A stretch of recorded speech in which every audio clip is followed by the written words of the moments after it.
प्रिय भक्तों, मैं भगवान विष्णु आज आपके सामने एक महत्वपूर्ण संदेश लेकर आया हूं।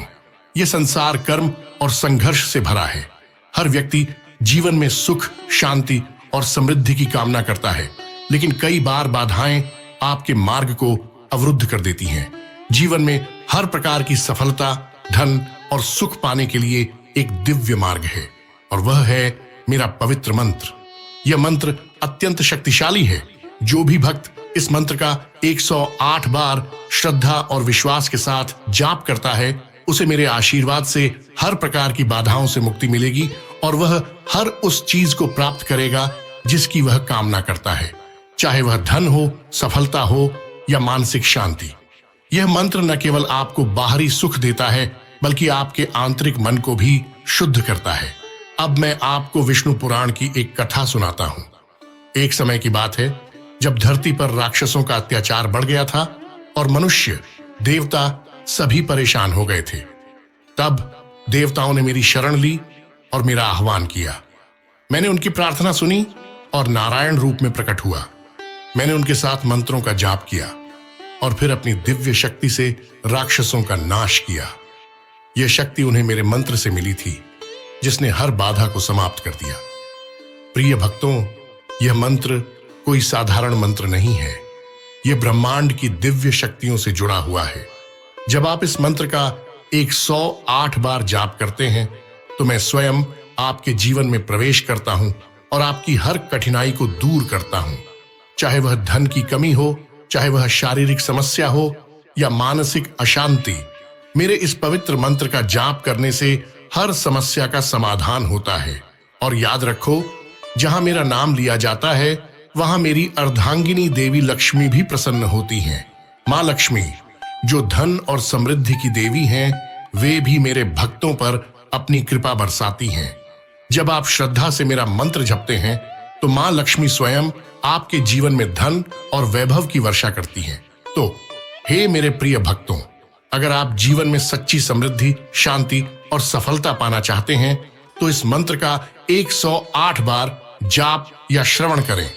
यह मंत्र आपके जीवन की हर बाधा को समाप्त करेगा और आपके सभी सपनों को साकार करेगा। मैं आपसे वादा करता हूं, अगर आप इस मंत्र का सच्चे मन से जाप करेंगे, तो मैं स्वयं आपके जीवन में आऊंगा और आपको हर प्रकार की समृद्धि और आशीर्वाद प्रदान करूंगा। जब आप इस मंत्र का जाप करेंगे, तो आपके जीवन में अद्भुत परिवर्तन आएंगे। आपका स्वास्थ्य उत्तम होगा, आपके धन में वृद्धि होगी और आपको मानसिक शांति प्राप्त होगी। तो भक्तों, आज से ही मेरे इस मंत्र का 108 बार जाप या श्रवण करना शुरू करें। मेरा आशीर्वाद सदा आपके साथ रहेगा। और याद रखें, मां लक्ष्मी की कृपा भी उन्हीं पर होती है जो सच्चे मन से मेरा आह्वान करते हैं। आपके जीवन में धन, शांति और समृद्धि सदा बनी रहेगी। कृपा पाने के लिए वीडियो को लाइक करके चैनल को सब्सक्राइब जरूर करें और कमेंट में मेरा नाम लिखना न भूलें। मंत्र इस प्रकार है। शान्ताकारं भुजगशयनं पद्मनाभं सुरेशं विश्वाधारं गगनसदृशं मेघवर्णं शुभांगं लक्ष्मीकान्तं कमलनयनं योगिविधर्यानगम्यं वन्दे विष्णु भवभयहरं सर्वलोकैकनाथम्। शान्ताकारं भुजगशयनं पद्मनाभं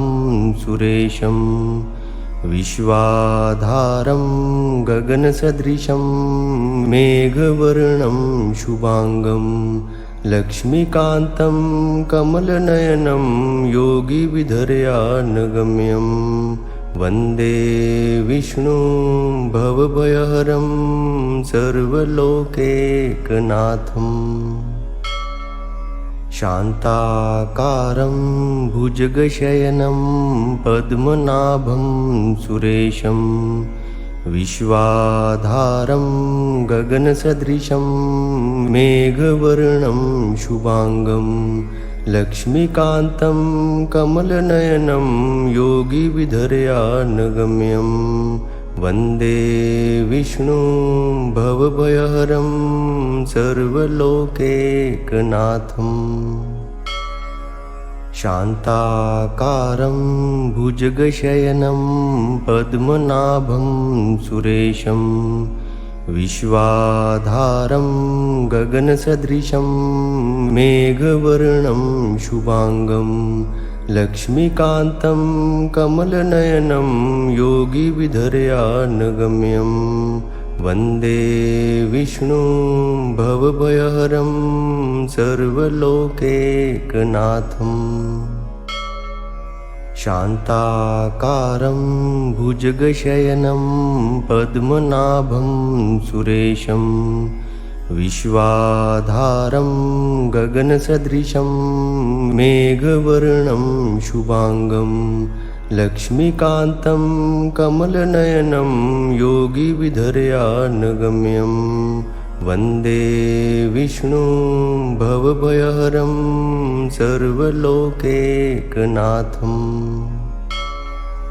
शान्ताकारं भुजगशयनं पद्मनाभं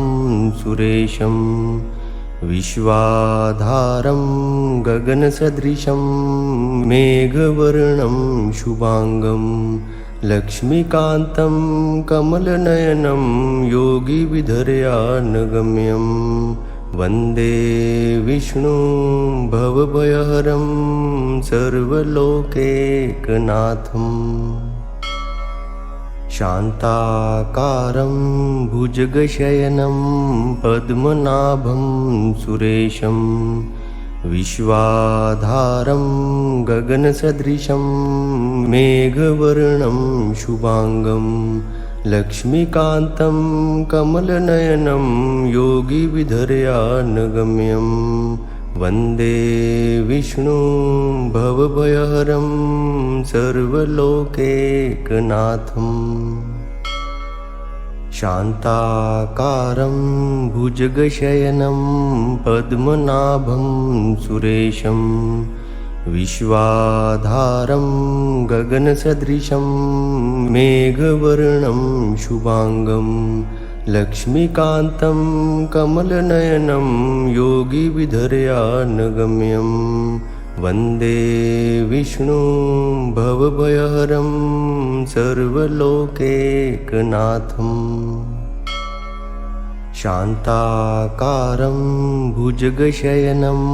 पद्मनाभं सुरेशं विश्वाधारं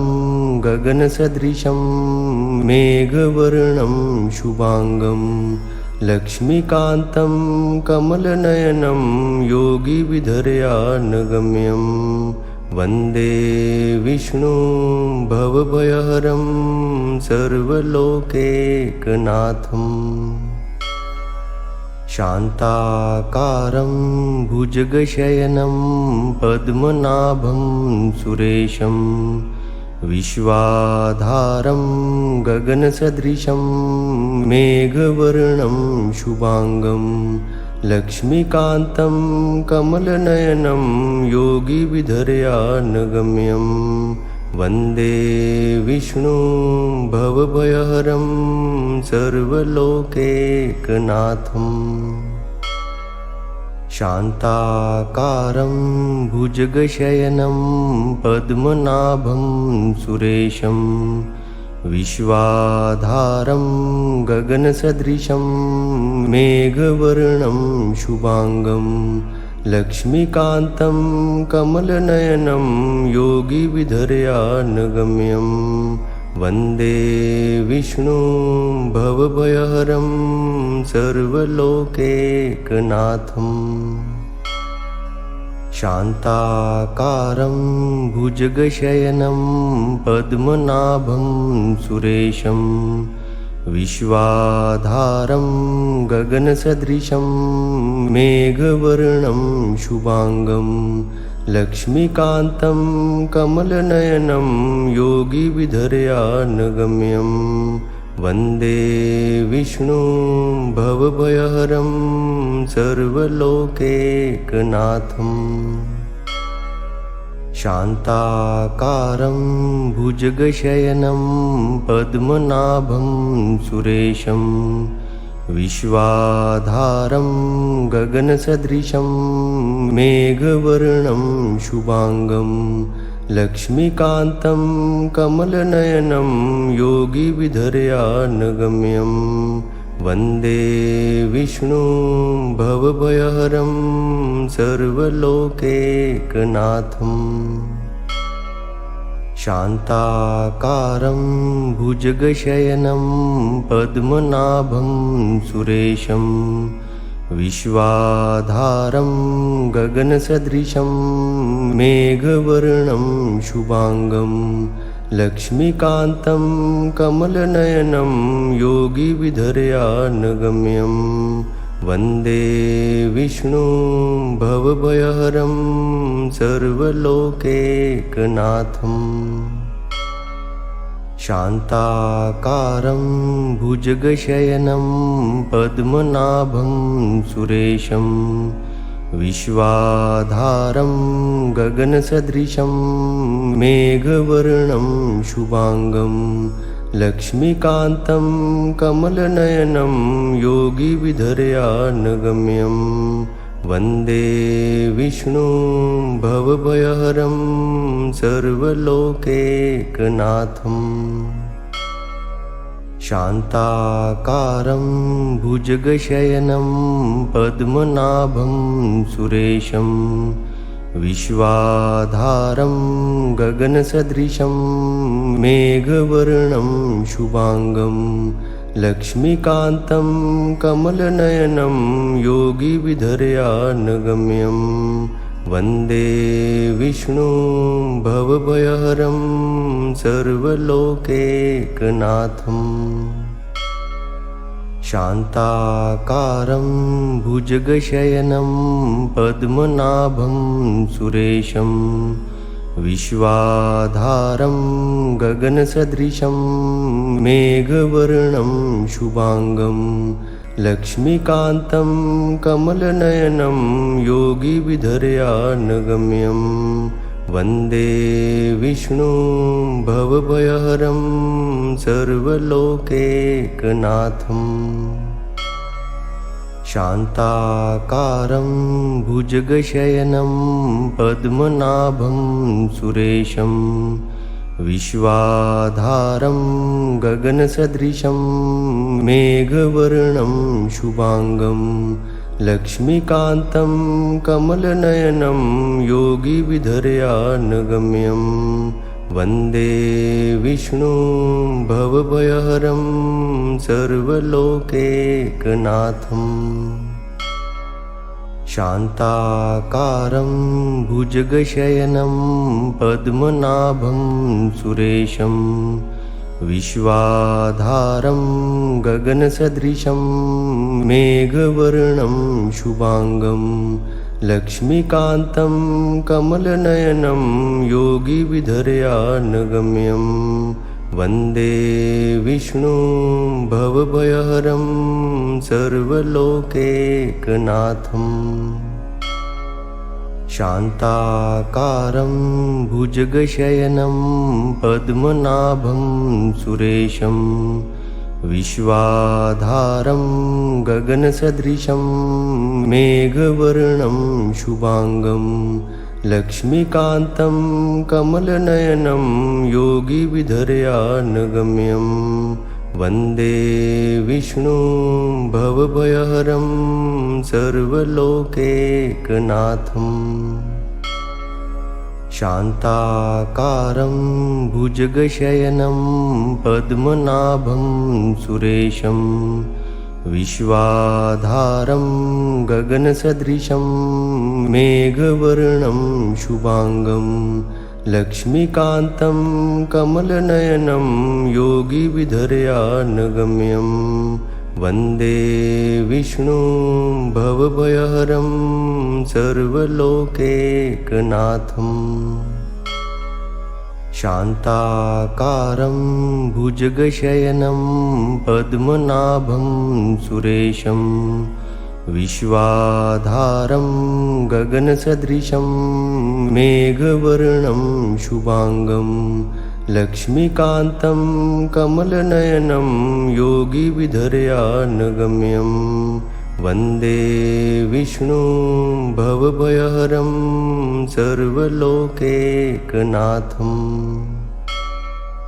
शान्ताकारं भुजगशयनं पद्मनाभं सुरेशं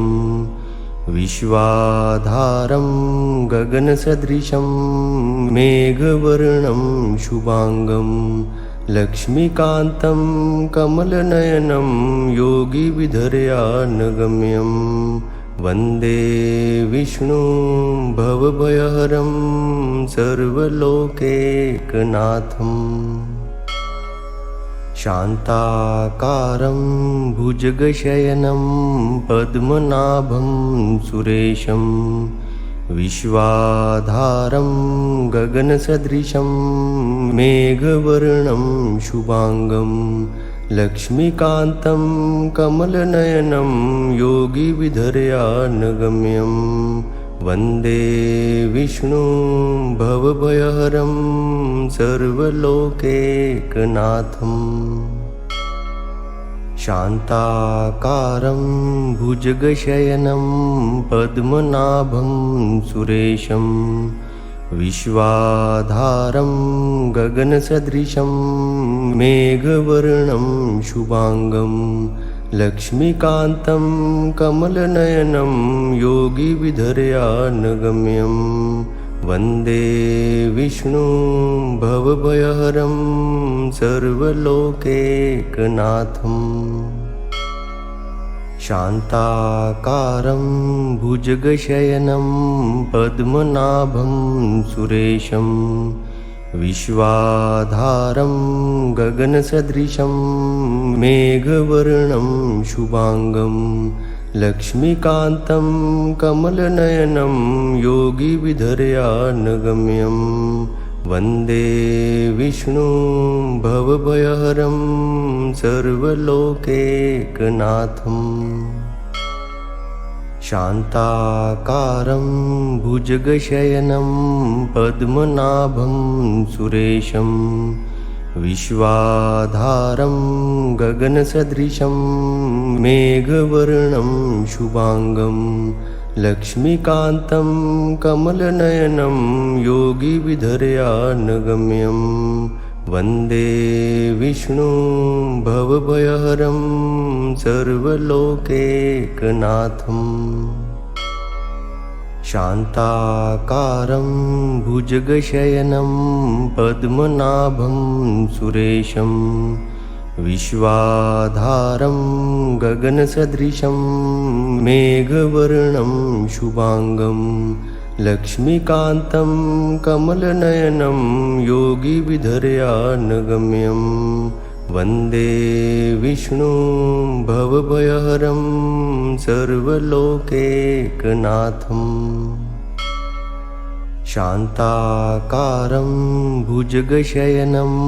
पद्मनाभं सुरेशं विश्वाधारं गगनसदृशं मेघवर्णं शुभांगं लक्ष्मीकान्तं कमलनयनं योगिविधर्यानगम्यं वन्दे विष्णुं भवभयहरं सर्वलोकैकनाथम् शान्ताकारं भुजगशयनं पद्मनाभं सुरेशं विश्वाधारं गगनसदृशं मेघवर्णं शुभांगं लक्ष्मीकान्तं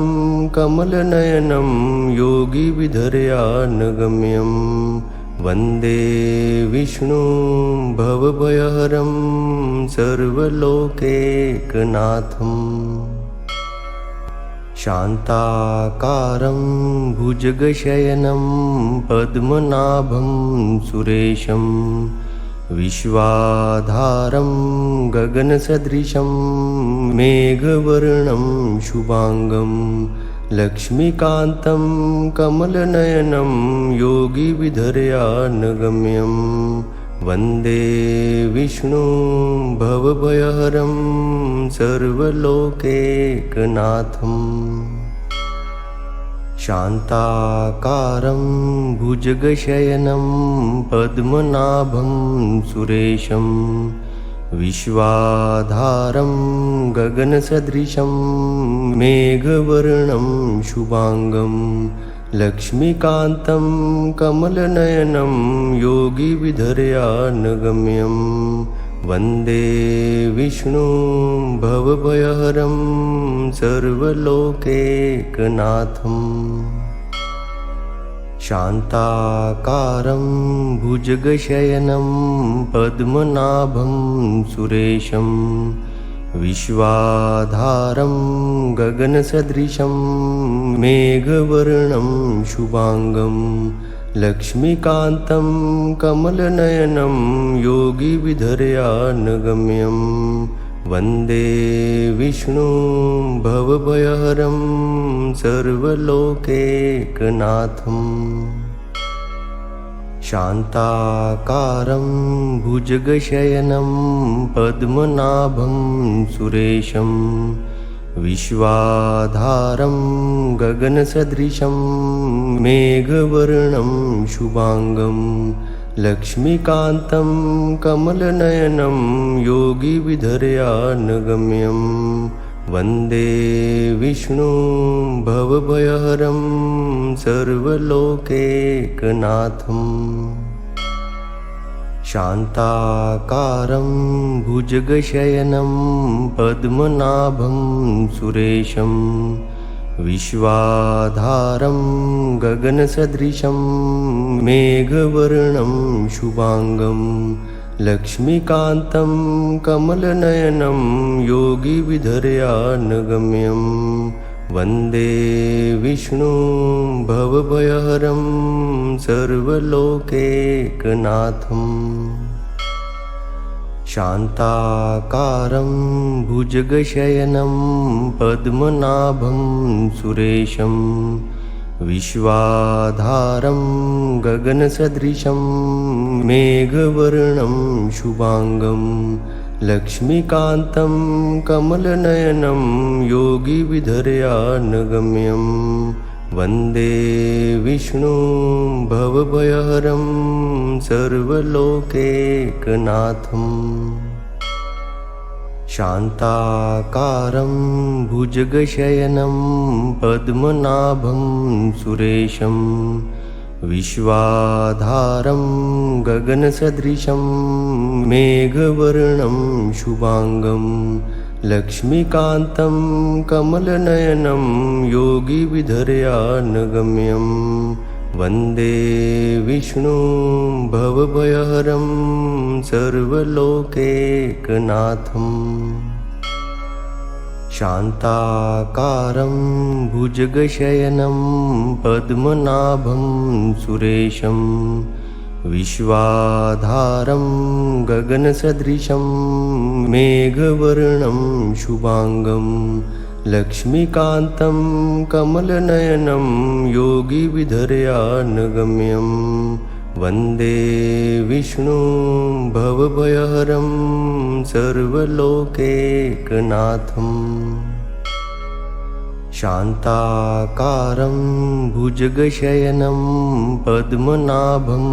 सुरेशं विश्वाधारं गगनसदृशं मेघवर्णं शुभांगं लक्ष्मीकान्तं कमलनयनं योगिविधर्यानगम्यं वन्दे विष्णुं भवभयहरं सर्वलोकैकनाथम् शान्ताकारं भुजगशयनं पद्मनाभं सुरेशं विश्वाधारं गगनसदृशं मेघवर्णं शुभांगं लक्ष्मीकान्तं कमलनयनं योगिविधर्यानगम्यं वन्दे विष्णुं भवभयहरं सर्वलोकैकनाथम् शान्ताकारं भुजगशयनं पद्मनाभं सुरेशं विश्वाधारं गगनसदृशं मेघवर्णं शुभांगं लक्ष्मीकान्तं कमलनयनं योगिविधर्यानगम्यं वन्दे विष्णुं भवभयहरं सर्वलोकैकनाथम् शान्ताकारं भुजगशयनं पद्मनाभं सुरेशं विश्वाधारं गगनसदृशं मेघवर्णं शुभांगं लक्ष्मीकान्तं कमलनयनं योगिविधर्यानगम्यं वन्दे विष्णुं भवभयहरं सर्वलोकैकनाथम् शान्ताकारं भुजगशयनं पद्मनाभं सुरेशं विश्वाधारं गगनसदृशं मेघवर्णं शुभांगं लक्ष्मीकान्तं कमलनयनं योगिविधर्यानगम्यं वन्दे विष्णुं भवभयहरं सर्वलोकैकनाथम् शान्ताकारं भुजगशयनं पद्मनाभं सुरेशं विश्वाधारं गगनसदृशं मेघवर्णं शुभांगं लक्ष्मीकान्तं कमलनयनं योगिविधर्यानगम्यं वन्दे विष्णुं भवभयहरं सर्वलोकैकनाथम् शान्ताकारं भुजगशयनं पद्मनाभं सुरेशं विश्वाधारं गगनसदृशं मेघवर्णं शुभांगं लक्ष्मीकान्तं कमलनयनं योगिविधर्यानगम्यं वन्दे विष्णुं भवभयहरं सर्वलोकैकनाथम् शान्ताकारं भुजगशयनं पद्मनाभं सुरेशं विश्वाधारं गगनसदृशं मेघवर्णं शुभांगं लक्ष्मीकान्तं कमलनयनं योगिविधर्यानगम्यं वन्दे विष्णुं भवभयहरं सर्वलोकैकनाथम् शान्ताकारं भुजगशयनं पद्मनाभं सुरेशं विश्वाधारं गगनसदृशं मेघवर्णं शुभांगं लक्ष्मीकान्तं कमलनयनं योगिविधर्यानगम्यं वन्दे विष्णुं भवभयहरं सर्वलोकैकनाथम् शान्ताकारं भुजगशयनं पद्मनाभं सुरेशं विश्वाधारं गगनसदृशं मेघवर्णं शुभांगं लक्ष्मीकान्तं कमलनयनं योगिविधर्यानगम्यं वन्दे विष्णुं भवभयहरं सर्वलोकैकनाथम् शान्ताकारं भुजगशयनं पद्मनाभं सुरेशं विश्वाधारं गगनसदृशं मेघवर्णं शुभांगं लक्ष्मीकान्तं कमलनयनं योगिविधर्यानगम्यं वन्दे विष्णुं भवभयहरं सर्वलोकैकनाथम् शान्ताकारं भुजगशयनं पद्मनाभं सुरेशं विश्वाधारं गगनसदृशं मेघवर्णं शुभांगं लक्ष्मीकान्तं कमलनयनं योगिविधर्यानगम्यं वन्दे विष्णुं भवभयहरं सर्वलोकैकनाथम् शान्ताकारं भुजगशयनं पद्मनाभं सुरेशं विश्वाधारं गगनसदृशं मेघवर्णं शुभांगं लक्ष्मीकान्तं कमलनयनं योगिविधर्यानगम्यं वन्दे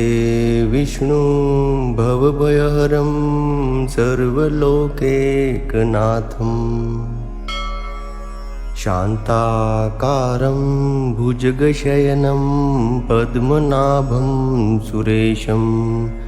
विश्वाधारं गगनसदृशं मेघवर्णं शुभांगं लक्ष्मीकान्तं कमलनयनं योगिविधर्यानगम्यं वन्दे विष्णुं भवभयहरं सर्वलोकैकनाथम् शान्ताकारं भुजगशयनं पद्मनाभं सुरेशं विश्वाधारं गगनसदृशं मेघवर्णं शुभांगं लक्ष्मीकान्तं कमलनयनं योगिविधर्यानगम्यं वन्दे विष्णुं भवभयहरं सर्वलोकैकनाथम् शान्ताकारं भुजगशयनं पद्मनाभं सुरेशं विश्वाधारं गगनसदृशं मेघवर्णं शुभांगं लक्ष्मीकान्तं कमलनयनं योगिविधर्यानगम्यं वन्दे विष्णुं भवभयहरं सर्वलोकैकनाथम् शान्ताकारं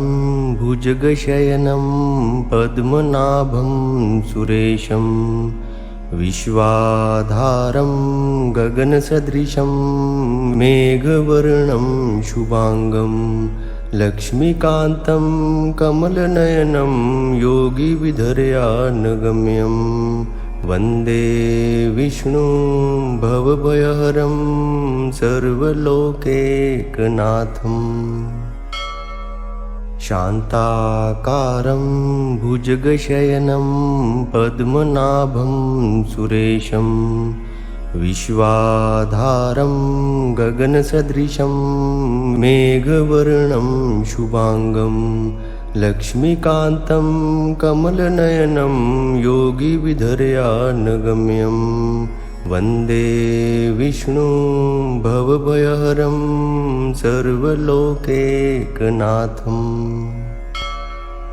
शान्ताकारं भुजगशयनं पद्मनाभं सुरेशं विश्वाधारं गगनसदृशं मेघवर्णं शुभांगं लक्ष्मीकान्तं कमलनयनं योगिविधर्यानगम्यं वन्दे विष्णुं भवभयहरं सर्वलोकैकनाथम् शान्ताकारं भुजगशयनं पद्मनाभं सुरेशं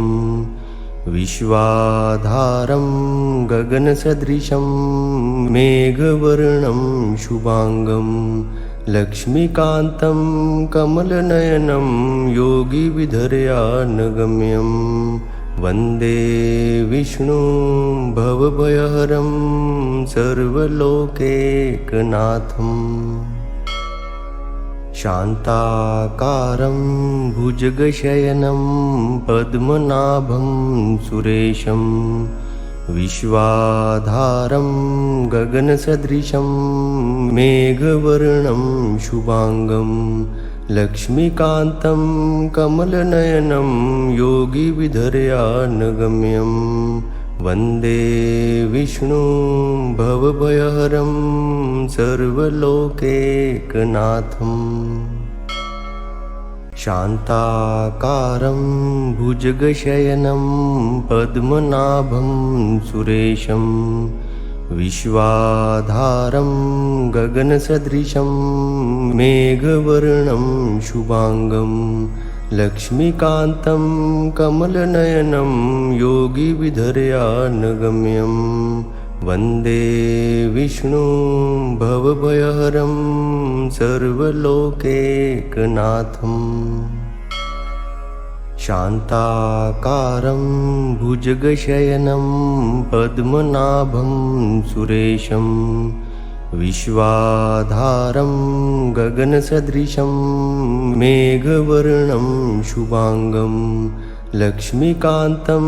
कमलनयनं योगिविधर्यानगम्यं वन्दे विष्णुं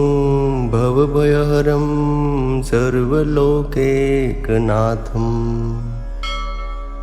शान्ताकारं भुजगशयनं पद्मनाभं सुरेशं विश्वाधारं गगनसदृशं मेघवर्णं शुभांगं लक्ष्मीकान्तं कमलनयनं योगिविधर्यानगम्यं वन्दे विष्णुं भवभयहरं सर्वलोकैकनाथम् शान्ताकारं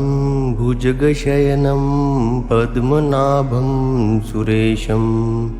विश्वाधारं गगनसदृशं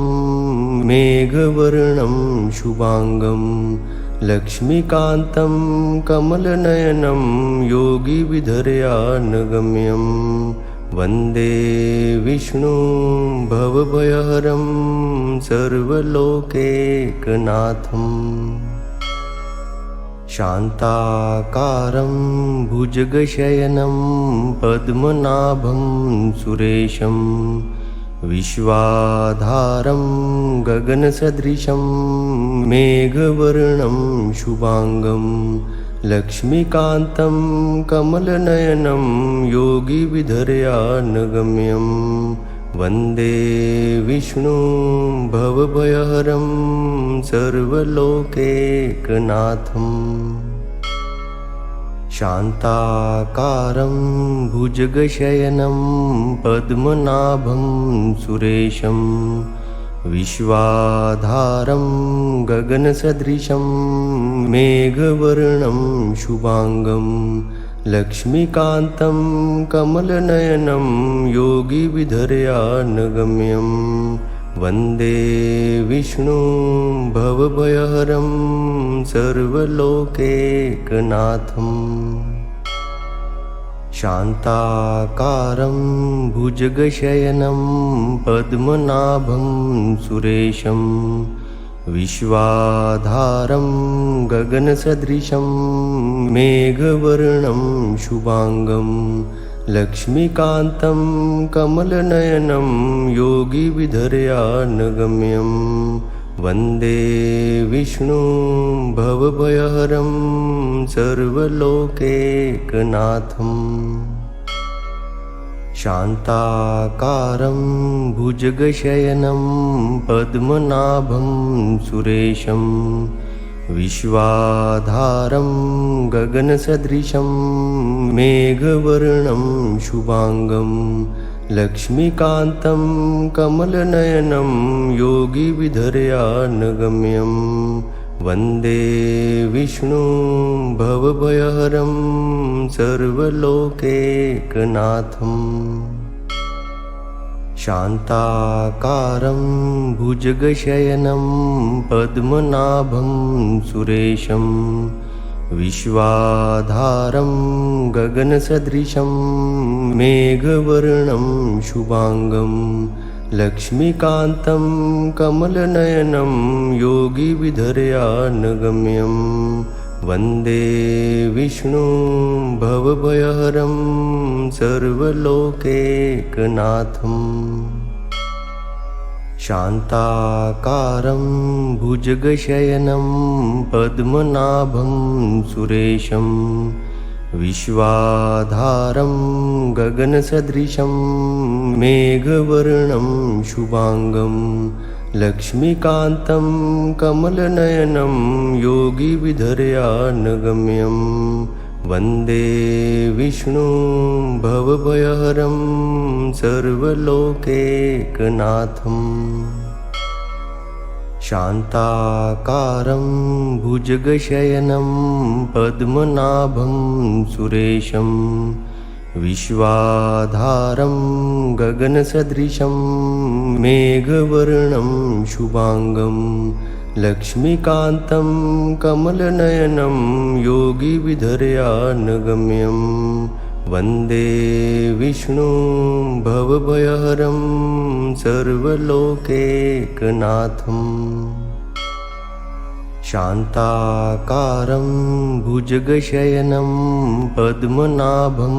सुरेशं विश्वाधारं गगनसदृशं मेघवर्णं शुभांगं लक्ष्मीकान्तं कमलनयनं योगिविधर्यानगम्यं वन्दे विष्णुं भवभयहरं सर्वलोकैकनाथम् शान्ताकारं भुजगशयनं पद्मनाभं सुरेशं विश्वाधारं गगनसदृशं मेघवर्णं शुभांगं लक्ष्मीकान्तं कमलनयनं योगिविधर्यानगम्यं वन्दे विष्णुं भवभयहरं सर्वलोकैकनाथम् शान्ताकारं भुजगशयनं पद्मनाभं सुरेशं विश्वाधारं गगनसदृशं मेघवर्णं शुभांगं लक्ष्मीकान्तं कमलनयनं योगिविधर्यानगम्यं वन्दे विष्णुं भवभयहरं सर्वलोकैकनाथम् शान्ताकारं भुजगशयनं पद्मनाभं सुरेशं विश्वाधारं गगनसदृशं मेघवर्णं शुभांगं लक्ष्मीकान्तं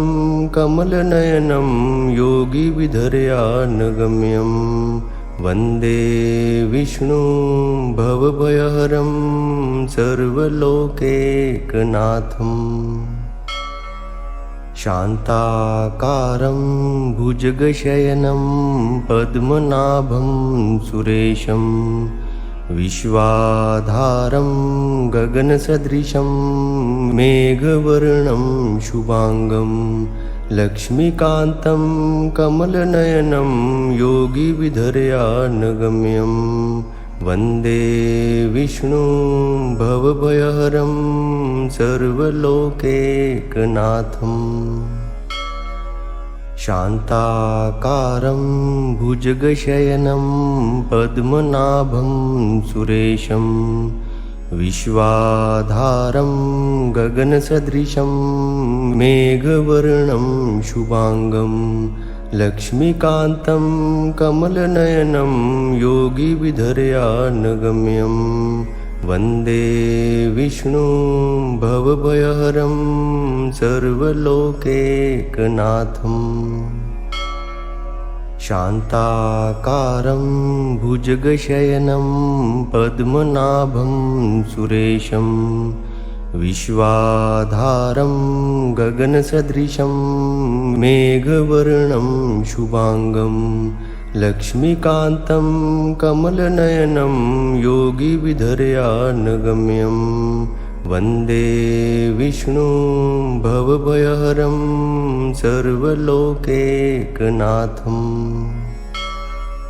शान्ताकारं भुजगशयनं पद्मनाभं सुरेशं विश्वाधारं गगनसदृशं मेघवर्णं शुभांगं लक्ष्मीकान्तं कमलनयनं योगिविधर्यानगम्यं वन्दे विष्णुं भवभयहरं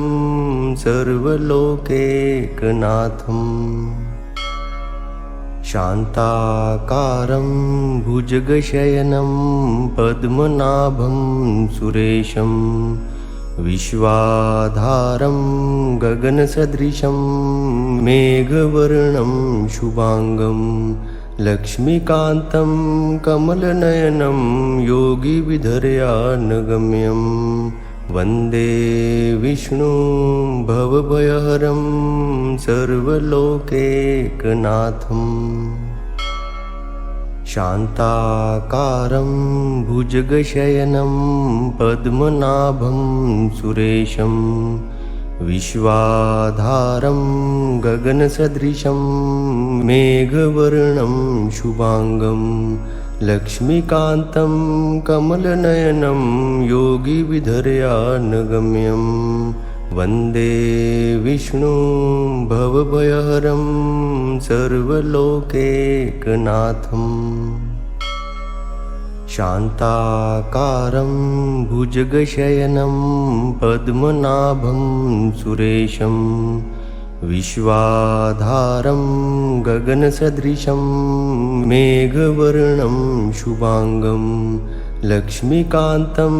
कमलनयनं योगिविधर्यानगम्यं वन्दे विष्णुं भवभयहरं सर्वलोकैकनाथम् शान्ताकारं भुजगशयनं पद्मनाभं सुरेशं विश्वाधारं गगनसदृशं मेघवर्णं शुभांगं लक्ष्मीकान्तं कमलनयनं योगिविधर्यानगम्यं वन्दे विष्णुं भवभयहरं सर्वलोकैकनाथम् शान्ताकारं भुजगशयनं पद्मनाभं सुरेशं विश्वाधारं गगनसदृशं मेघवर्णं शुभांगं लक्ष्मीकान्तं कमलनयनं योगिविधर्यानगम्यं वन्दे विष्णुं भवभयहरं सर्वलोकैकनाथम् शान्ताकारं भुजगशयनं पद्मनाभं सुरेशं विश्वाधारं गगनसदृशं मेघवर्णं शुभांगं लक्ष्मीकान्तं कमलनयनं योगिविधर्यानगम्यं वन्दे विष्णुं भवभयहरं सर्वलोकैकनाथम् शान्ताकारं भुजगशयनं पद्मनाभं सुरेशं विश्वाधारं गगनसदृशं मेघवर्णं शुभांगं लक्ष्मीकान्तं कमलनयनं योगिविधर्यानगम्यं वन्दे विष्णुं भवभयहरं सर्वलोकैकनाथम् शान्ताकारं भुजगशयनं पद्मनाभं सुरेशं विश्वाधारं गगनसदृशं मेघवर्णं शुभांगं लक्ष्मीकान्तं कमलनयनं योगिविधर्यानगम्यं वन्दे विष्णुं भवभयहरं सर्वलोकैकनाथम् शान्ताकारं भुजगशयनं पद्मनाभं सुरेशं विश्वाधारं गगनसदृशं मेघवर्णं शुभांगं लक्ष्मीकान्तं कमलनयनं योगिविधर्यानगम्यं वन्दे विष्णुं भवभयहरं सर्वलोकैकनाथम् शान्ताकारं भुजगशयनं पद्मनाभं सुरेशं विश्वाधारं गगनसदृशं मेघवर्णं शुभांगं लक्ष्मीकान्तं कमलनयनं योगिविधर्यानगम्यं वन्दे विष्णुं भवभयहरं सर्वलोकैकनाथम् शान्ताकारं भुजगशयनं पद्मनाभं सुरेशं विश्वाधारं गगनसदृशं मेघवर्णं शुभांगं लक्ष्मीकान्तं कमलनयनं योगिविधर्यानगम्यं वन्दे विष्णुं भवभयहरं सर्वलोकैकनाथम् शान्ताकारं भुजगशयनं पद्मनाभं सुरेशं विश्वाधारं गगनसदृशं मेघवर्णं शुभांगं लक्ष्मीकान्तं कमलनयनं योगिविधर्यानगम्यं वन्दे विष्णुं भवभयहरं सर्वलोकैकनाथम् शान्ताकारं भुजगशयनं पद्मनाभं सुरेशं विश्वाधारं गगनसदृशं मेघवर्णं शुभांगं लक्ष्मीकान्तं कमलनयनं योगिविधर्यानगम्यं वन्दे विष्णुं भवभयहरं सर्वलोकैकनाथम् शान्ताकारं भुजगशयनं पद्मनाभं सुरेशं विश्वाधारं गगनसदृशं मेघवर्णं शुभांगं लक्ष्मीकान्तं कमलनयनं योगिविधर्यानगम्यं वन्दे विष्णुं भवभयहरं सर्वलोकैकनाथम् शान्ताकारं भुजगशयनं पद्मनाभं सुरेशं विश्वाधारं गगनसदृशं मेघवर्णं शुभांगं लक्ष्मीकान्तं कमलनयनं योगिविधर्यानगम्यं वन्दे विष्णुं भवभयहरं सर्वलोकैकनाथम् शान्ताकारं भुजगशयनं पद्मनाभं सुरेशं विश्वाधारं गगनसदृशं मेघवर्णं शुभांगं लक्ष्मीकान्तं कमलनयनं योगिविधर्यानगम्यं वन्दे विष्णुं भवभयहरं सर्वलोकैकनाथम् शान्ताकारं भुजगशयनं पद्मनाभं सुरेशं विश्वाधारं गगनसदृशं मेघवर्णं शुभांगं लक्ष्मीकान्तं कमलनयनं योगिविधर्यानगम्यं वन्दे विष्णुं भवभयहरं सर्वलोकैकनाथम् शान्ताकारं भुजगशयनं पद्मनाभं सुरेशं विश्वाधारं गगनसदृशं मेघवर्णं शुभांगं लक्ष्मीकान्तं कमलनयनं योगिविधर्यानगम्यं वन्दे विष्णुं भवभयहरं सर्वलोकैकनाथम् शान्ताकारं भुजगशयनं पद्मनाभं सुरेशं विश्वाधारं गगनसदृशं मेघवर्णं शुभांगं लक्ष्मीकान्तं कमलनयनं योगिविधर्यानगम्यं वन्दे विष्णुं भवभयहरं सर्वलोकैकनाथम् शान्ताकारं भुजगशयनं पद्मनाभं सुरेशं विश्वाधारं गगनसदृशं मेघवर्णं शुभांगं लक्ष्मीकान्तं कमलनयनं योगिविधर्यानगम्यं वन्दे विष्णुं भवभयहरं सर्वलोकैकनाथम्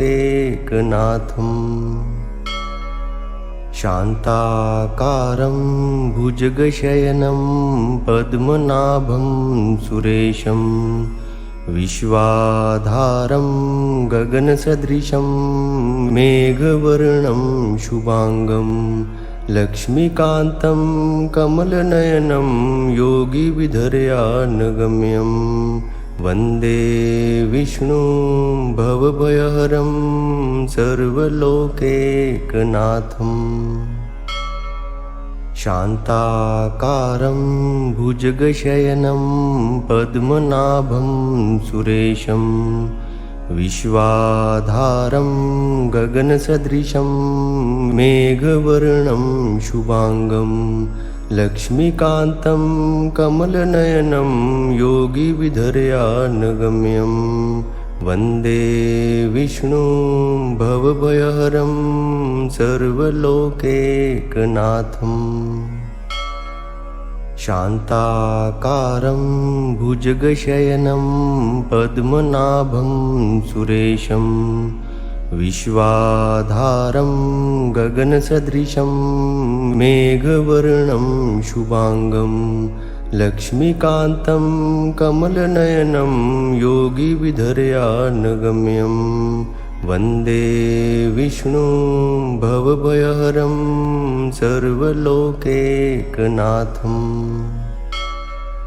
शान्ताकारं भुजगशयनं पद्मनाभं सुरेशं विश्वाधारं गगनसदृशं मेघवर्णं शुभांगं लक्ष्मीकान्तं कमलनयनं योगिविधर्यानगम्यं वन्दे विष्णुं भवभयहरं सर्वलोकैकनाथम् शान्ताकारं भुजगशयनं पद्मनाभं सुरेशं विश्वाधारं गगनसदृशं मेघवर्णं शुभांगं लक्ष्मीकान्तं कमलनयनं योगिविधर्यानगम्यं वन्दे विष्णुं भवभयहरं सर्वलोकैकनाथम् शान्ताकारं भुजगशयनं पद्मनाभं सुरेशं विश्वाधारं गगनसदृशं मेघवर्णं शुभांगं लक्ष्मीकान्तं कमलनयनं योगिविधर्यानगम्यं वन्दे विष्णुं भवभयहरं सर्वलोकैकनाथम् शान्ताकारं भुजगशयनं पद्मनाभं सुरेशं विश्वाधारं गगनसदृशं मेघवर्णं शुभांगं लक्ष्मीकान्तं कमलनयनं योगिविधर्या